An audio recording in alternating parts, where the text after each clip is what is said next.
Hi viewers, welcome to news analysis. నేను మీ కృష్ణ.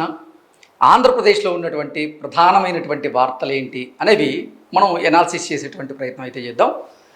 ఈనాడు కుమ్మరించేస్తోంది, వేల కోట్ల రూపాయలు వెదజల్లుతున్న పార్టీ. కార్యకర్తలకు 50,000, నాయకులకు 50 లక్షలు. ఇప్పటికే తొలి విడతలో అభ్యర్థులకు దాదాపు 3,500 కోట్లు. 5 ఏళ్లలో 100 కోట్లకు పడగలెత్తిన పలువురు అభ్యర్థులు. వారు సొంతంగా పెట్టే ఖర్చుకు పార్టీ ఇచ్చింది అదనం. సొంత పార్టీ నాయకులనే కొనేస్తున్నారు అంటూ అధికార వైఎస్ఆర్సీపీకి చెందినటువంటి దుశ్చర్యలను వీళ్ళు ప్రధానంగా తీసుకొని వార్త రాయడం జరిగింది. వాలంటీర్లకు నెలకు 10,000, సామాజిక పింఛన్లు 4,000కు పెంపు, దివ్యాంగులకు 6,000, అభివృద్ధిని పరుగులు పెట్టిస్తామంటూ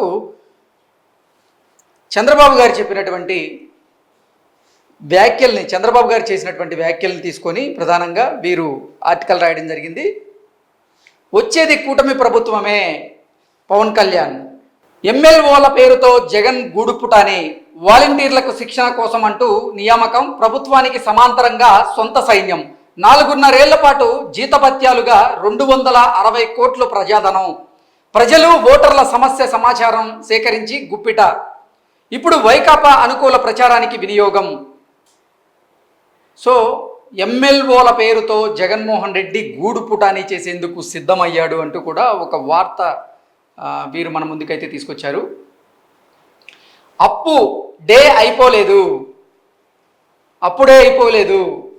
అప్పుకు సంబంధించినటువంటి ప్రస్తావనని మన ముందుకు తీసుకొస్తూ ఈనాడు వారు ప్రధానంగా ఈ వార్త రాయడం జరిగింది.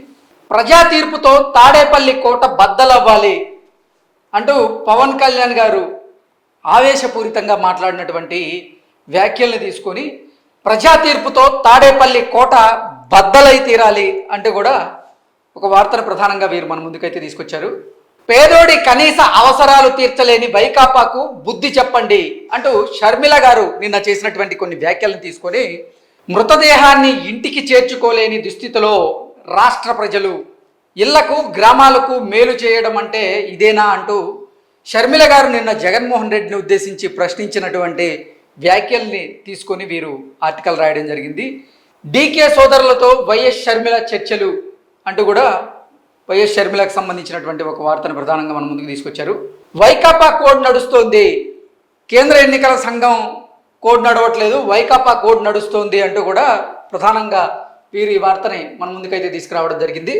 ఎంతైనా తీసుకోండి, ఓట్లు మాత్రం వేయించండి అంటూ వైఎస్ఆర్సీపీకి సంబంధించినటువంటి కొంతమంది నాయకులు కోట్ల రూపాయలు కుమ్మరించి ఓటు వేయించుకునేందుకు సిద్ధమైనటువంటి పరిస్థితిని మనకు వివరిస్తూ ఈ ఆర్టికల్ ప్రధానంగా మన ముందుకు తీసుకొచ్చారు. నెక్స్ట్, రోడ్లేయని జగన్ ఓ జనహంతక చక్రవర్తి అంటూ జగన్మోహన్ రెడ్డికి సంబంధించినటువంటి ఒక పిక్చర్ని మన ముందుకైతే తీసుకొచ్చారు. రోడ్లు వేయని జగన్ ఒక జనహంతక చక్రవర్తి అంటే ఇప్పటికే ప్రతిపక్షాలన్నీ కూడా ఆరోపణలు చేస్తున్నాయి, జగన్మోహన్ రెడ్డి శవరాజకీయాలు చేస్తున్నారు అంటూ కూడా ఆరోపణలు చేస్తున్నటువంటి నేపథ్యంలో రోడ్లేయని జగన్ ఓ జనహంతక చక్రవర్తి అంటూ పిట్టల దొర జగన్ అంటూ జగన్మోహన్ రెడ్డి పిక్చర్ని మన ముందుకైతే తీసుకురావడం జరిగింది. జగన్ అన్న పాపాలు అంటూ జగన్మోహన్ రెడ్డి పాలనలో జరిగినటువంటి అవకతవకలు, అవినీతి, అలాగే అక్రమాలు అన్నీ కూడా దీంట్లో జగన్మోహన్ రెడ్డి పాపాలు అంటూ ఒక ఆర్టికల్ని ప్రధానంగా వీళ్ళు మన ముందుకు తీసుకురావడం జరిగింది. 3 ముక్కలాటతో ఏపీకి రాని ఆర్బీఐ, రాజధాని ఏదో తెలియక ప్రాంతీయ కార్యాలయం ఏర్పాటు చేయలేకపోయామని వెల్లడి. 3 ముక్కలాటతో ఏపీకి రాని ఆర్బీఐ. సో ఆంధ్రప్రదేశ్లో అసలు రాజధాని ఏది అంటే ఎవరూ చెప్పలేని పరిస్థితి నెలకొన్నటువంటి నేపథ్యంలో అసలు రాజధాని ఏదో తెలియక ప్రాంతీయ కార్యాలయం ఎక్కడ ఏర్పాటు చేయలేకపోయామని ఆర్బీఐ చెప్పినటువంటి వాటిని తీసుకొని ఒక ఆర్టికల్ అయితే ప్రధానంగా మన ముందుకు తీసుకొచ్చారు. తెలుగుదేశం పార్టీలో చేరిన వైకాపా ఎమ్మెల్సీ మహమ్మద్ ఇక్బాల్, జగన్మోహన్ రెడ్డి పరిపాలన నచ్చక, జగన్మోహన్ రెడ్డి వ్యవహార శైలి నచ్చక వైఎస్ఆర్సీపీ ఎమ్మెల్సీ మహమ్మద్ ఇక్బాల్ నిన్న తెలుగుదేశం పార్టీలో చేరారు. దాన్ని మన ముందుకైతే తీసుకొచ్చారు. జగనన్న రంజాన్ తోఫా ఏమైంది, మాకు రంజాన్ తోఫాలు ఇస్తా అన్నారు, రంజాన్ రానే వచ్చింది, జగనన్న రంజాన్ తోఫా ఎక్కడా అంటూ కూడా ఒక ఆర్టికల్ ప్రధానంగా వీళ్ళు మన ముందుకు తీసుకురావడం జరిగింది. నెక్స్ట్ ఏబిఎన్ ఆంధ్రజ్యోతిలో ఉన్నటువంటి ప్రధానమైన వార్తలు ఏంటనేది చూద్దాం. పొలిటికల్ వార్తలు. ఆంధ్రప్రదేశ్కు ఇక మంచి రోజులే, పొత్తు మా కోసం కాదు మీకోసమే అంటూ చంద్రబాబు గారు చెప్పినటువంటి మాటల్ని ఇతివృత్తంగా తీసుకొని వీళ్ళు ఆర్టికల్ రాయడం జరిగింది. ఉద్యోగులను ముంచాడు, సిపిఎస్ రద్దు చేస్తానని మోసగించాడు, వారికి ఓపీఎస్ ఇవ్వాలని బాబును కోరుతున్నా ఆంధ్రప్రదేశ్కి ఇక మంచి రోజులు రాబోతున్నాయి అంటూ పవన్ కళ్యాణ్ గారు చెప్పినటువంటి మాటలను ఇతివృత్తంగా తీసుకొని ఆర్టికల్ రాశారు. ఉద్యోగులను జగన్మోహన్ రెడ్డి నిండా ముంచేశాడు, సిపిఎస్ రద్దు చేస్తానని మోసగించాడు, వారికి ఓపీఎస్ ఇవ్వాలని చంద్రబాబు గారిని కోరుతున్నా త్వరలో కూటమి ప్రభుత్వమే రాబోతుంది, వైసీపీ వాళ్ళను తాట తీసి కూర్చోబెడతాం అంటూ పవన్ కళ్యాణ్ గారు చేసినటువంటి వ్యాఖ్యల్ని ఇతివృత్తంగా తీసుకొని ఈ ఆర్టికల్ని అయితే రాయడం జరిగింది. సిద్ధం సభకు రాకుంటే చంపేస్తాం, వస్తావో చస్తావో తేల్చుకో అంటూ ప్రభుత్వ వైద్యశాలలో క్షత్రియ నాయక్ను పరామర్శిస్తున్నటువంటి టీడీపీ నేత దారు నాయక్ నిన్న సిద్ధం సభకు రాకపోతే చంపేస్తాం, వస్తావో చస్తావో తేల్చుకో అంటూ క్షత్రియ నాయక్ మీద దాడి చేసినటువంటి ఘటనని వెలుగులోకి తీసుకొస్తూ ఈ ఆర్టికల్ని అయితే ప్రధానంగా మన ముందుకు తీసుకొచ్చారు. బండి రవి గూండాగిరి, టీడీపీ కార్యకర్తలపై రాళ్ల దాడి చేసిన వైసీపీ రౌడీ అంటూ అసలు ఎన్నికలను దృష్టిలో పెట్టుకొని వైసీపీ నాయకులు విచ్చలవిడిగా ప్రవర్తిస్తున్నారు, అరాచకాలు చేస్తున్నారు అంటూ ఒక వార్తను ప్రధానంగా మన ముందుకు తీసుకొచ్చారు. గాలి మారింది, స్వరము మారుతోంది, టీడీపీకి అధికారులు ముందస్తు శుభాకాంక్షలు, ముందు చూపుతో నేతలకు ఫోన్లు, పైనుంచి ఒత్తుళ్లతోనే పొరపాట్లు చేశామని పశ్చాత్తాపాలు, వైసీపీని ఎలా దెబ్బకొట్టాలో వ్యూహాలు, ఏ అంశాలపై ఆందోళన చేయాలో సలహాలు అంటూ గాలి మారింది, స్వరము మారింది అధికారులది అంటూ ఒక ఆర్టికల్ని ప్రధానంగా మన ముందుకు తీసుకొచ్చారు. సజ్జలపై ఏం చేద్దాం, ఈసీకి సీఈఓ మీనా లేఖ, సలహాదారుపై చర్యలకు ఎన్నికల నియమావళిలో నిబంధనలు లేవు అంటూ ఒక ఆర్టికల్ని ప్రధానంగా మన ముందుకు తీసుకొచ్చారు. దేశం దాటి దారుణం అంటూ మరో వార్తని ప్రధానంగా మన ముందుకు తీసుకురావడం జరిగింది. రఘురామిరెడ్డి ధర్మారెడ్డిల సంగతి ఏంటి, వారిపై వచ్చిన ఫిర్యాదులు ఆరోపణలపై నివేదిక ఇవ్వండి అంటూ ప్రభుత్వానికి ఈసీ ఆదేశం జారీ చేసినట్లుగా ఒక వార్తను మనం చూస్తూ ఉన్నాం. మందులో రికార్డు, 5 ఏళ్లలో 1,24,312 కోట్ల రూపాయల విక్రయం, మద్య నిషేధం హామీ ఇచ్చిన జగన్ ఘనత, ఒక్క సంవత్సరంలోనే 30,000 కోట్ల రూపాయలు మద్యం మీద దండుకున్నారు అంటూ కూడా ఒక వార్తను ప్రధానంగా మన ముందుకైతే తీసుకొచ్చారు.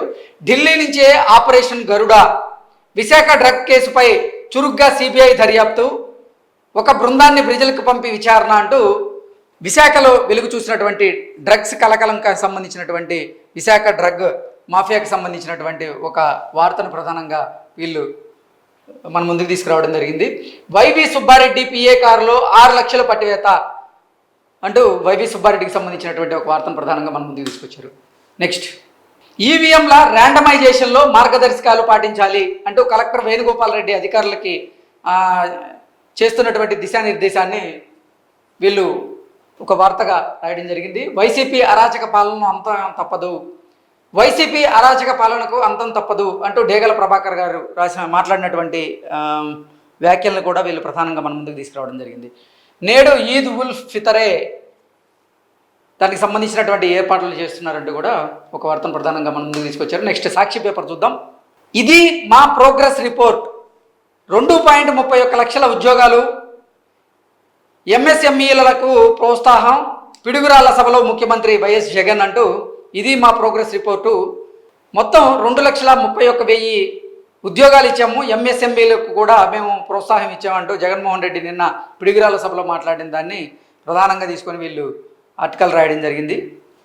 మండుటెండలో అభిమాన సంద్రం అంటూ మేమంతా సిద్ధం బస్సు యాత్ర వెంట పల్నాటి జన సైన్యం అంటూ నిన్న పల్నాడులో జగన్మోహన్ రెడ్డికి సంబంధించినటువంటి మేము సైతం బస్సు యాత్ర కొనసాగుతున్నటువంటి నేపథ్యంలో అక్కడికి వచ్చినటువంటి ప్రజానీకానికి సంబంధించి ఒక వార్తను ప్రధానంగా వీళ్ళు రాయడం జరిగింది. నెక్స్ట్, వైఎస్ఆర్సీపీలోకి టీడీపీ జనసేన నాయకులు అంటూ సీఎం వైఎస్ జగన్ సమక్షంలో చేరిన మాజీ ఎమ్మెల్యేలు కీలక నేతలు. రాయచోటి నుంచి టీడీపీ మాజీ ఎమ్మెల్యే రమేష్ కుమార్ రెడ్డి నిన్న వైఎస్ఆర్సీపీలో చేరారు. పి గన్నవరం జనసేన నుంచి మాజీ ఎమ్మెల్యే పాముల రాజేశ్వరీదేవి వైఎస్ఆర్సీపీలో చేరారు. అలాగే విజయవాడ పశ్చిమ జనసేన ఇన్ఛార్జ్ పోతిన మహేష్ కూడా నిన్న వైఎస్ఆర్సీపీలో చేరినటువంటి నేపథ్యంలో ఆ వార్తను ప్రధానంగా వీళ్ళు మన ముందుకైతే తీసుకురావడం జరిగింది. పోలవరం పూర్తికి కేంద్రం సాయం అవసరం, అందుకే బీజేపీతో కూటమి కట్టాం, గాడి తప్పిన రాష్ట్రాన్ని గాడిలో పెట్టే శక్తి ఎన్డీఏకే ఉంది, జగన్కు శివరాజకీయాలు కొత్తేమీ కాదు, వాలంటీర్లు రాజకీయాలు చేస్తే వదిలిపెట్టాం, ప్రజాగలం సభలో బాబు పవన్ కళ్యాణ్ వ్యాఖ్యలు, బాబు ప్రసంగిస్తుండగానే వెళ్ళిపోయిన జనం అంటూ నిన్న చంద్రబాబు గారు పవన్ కళ్యాణ్ గారు చేసినటువంటి వ్యాఖ్యల్ని ఇతివృత్తంగా తీసుకొని వీరు ప్రధానంగా ఒక ఆర్టికల్ అయితే రాయడం జరిగింది. దమ్ముంటే ధైర్యం ఉంటే నన్ను విమర్శించి పవన్ అంటూ కిర్లంపూడి ముద్రగడను కలిసిన పిఠాపురం నియోజకవర్గ ప్రజలు ముద్రగడ దమ్ము ధైర్యం ఉంటే నన్ను విమర్శించు పవన్ కళ్యాణ్ అంటూ కూడా ముద్రగడ గారు చేసినటువంటి వ్యాఖ్యలను ప్రధానంగా తీసుకొని వీరు ఒక ఆర్టికల్ రాయడం జరిగింది. మాలలంతా వైఎస్ఆర్సీపీ వెంటే అంటూ ఒక ఆర్టికల్ను కూడా వీరు ప్రధానంగా మన ముందుకైతే తీసుకురావడం జరిగింది. ఇవి ఆంధ్రప్రదేశ్లో ఉన్నటువంటి